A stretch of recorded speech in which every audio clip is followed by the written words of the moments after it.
जिंदगी भर खुश रहना चाहते हो तो कान खोल कर सुन लो, जहां कदर नहीं वहां जाना नहीं, जो सुनता नहीं उसे सुनाना नहीं, जो सच बोलने पर भी रूठे उसे मनाना नहीं, जो नजरों से गिर जाए उसे उठाना नहीं, जिंदगी में तकलीफें आए उससे घबराना नहीं, मौसम की तरह जो दोस्त बदल जाए ऐसे दोस्त बनाना नहीं।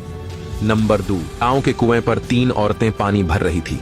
एक औरत का बेटा वहां से गुजरा।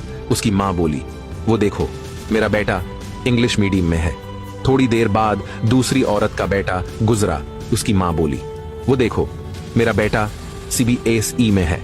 तीसरी औरत का बेटा वहां से गुजरा। दूसरे बेटों की तरह उसने भी अपनी माँ को देखा और माँ के पास आया। पानी से भरा घड़ा उठाकर उसने अपने कंधे पर रखा।